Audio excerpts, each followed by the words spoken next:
Heippa ja tervetuloa tähän videoon. Minä olen Utu Taibal ja tämän videon aiheena on aseksuaalisuus. Kuten osa teistä saattaakin tietää, tällä viikolla vietetään aseksuaaliviikkoa ja sen kunniaksi mietin erilaisia aseksuaalisuuteen liittyviä videoita. Tällä videolla kerron teille perustietoa aseksuaalisuudesta ja aseksuaalisuuden kirjosta.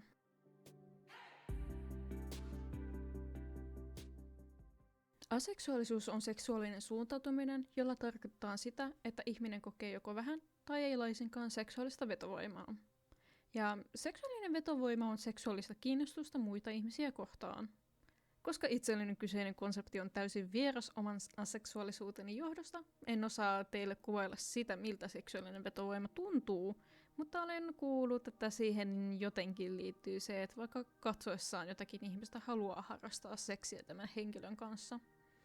Itselleni tämä kuulostaa hämmentävältä konseptilta, mutta anyway, mennään eteenpäin. Aseksuaalisuus on kirjo ja eräänlainen kattotermi, jonka alle kuuluu erilaisia aseksuaalisuuden muotoja. Tällaisia ovat esimerkiksi demiseksuaalisuus ja harmaa aseksuaalisuus. Nämä erilaiset termit, mikrolabelit, kuvaavat sitä, minkä verran ja millä tavalla ihminen kokee seksuaalista vetovoimaa. Ne mahdollistavat sen, että ihmiset saavat omalle kokemukselleen nimen ja voivat keskustella kokemuksestaan täsmällisemmin. Aseksuaalisuus ei itsessään kerro mitään ihmisen seksielämästä tai halusta harrastaa seksiä tai siitä, miten hän suhtautuu seksiin yleisenä konseptina tai osana omaa elämäänsä.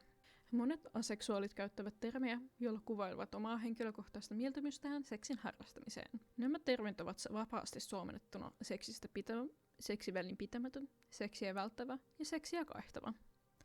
Kyseiset termit eivät kuitenkaan kerro siitä, miten aseksuaali suhtautuu seksiin yleisesti konseptina ja asiana. Esimerkiksi seksiä kaihtava aseksuaali voi helposti olla seksipositiivinen, eli suhtautua seksiin konseptina hyväksyvästi, kunhan esimerkiksi ei itse joudu olemaan osa tätä seksiaktia. Ja vaikka en haluaisikaan joutua sanomaan tätä vielä näin vuonna 2021, niin aseksuaalisuus on todellakin seksuaalinen suuntautuminen ja osa LGBTQIA-yhteisöä. Kirjeen yhdistelmän A merkitseekin aseksuaaleja, mutta myös aromanttisia ja agendereita. On oleellista myös muistaa se, että aseksuaalisuus ja aromanttisuus ovat toisistaan erillisiä asioita, vaikka aseksuaalit ja aromanttiset pitkälti jakavatkin saman yhteisön. Aseksuaali-ihminen ei siis välttämättä ole aromanttinen, eikä aromanttinen ihminen ole välttämättä aseksuaali.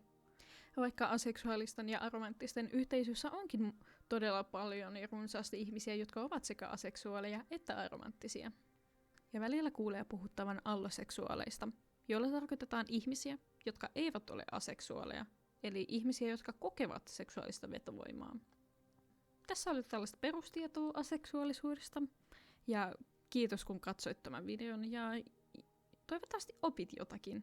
Jos sinulle jäi jotain kysyttävää tai haluaisit jakaa joitain ajatuksesi tai tietouttasi aseksuaalisuuteen liittyen, voit kommentoida videota. Muistathan pitää keskustelun asiallisena ja kunnioittavana. Mutta sen pidemmittä puheitta, nähkäämme ensi videossa. Se olisi sitten hyvää yötä, hyvää huomenta ja moikka!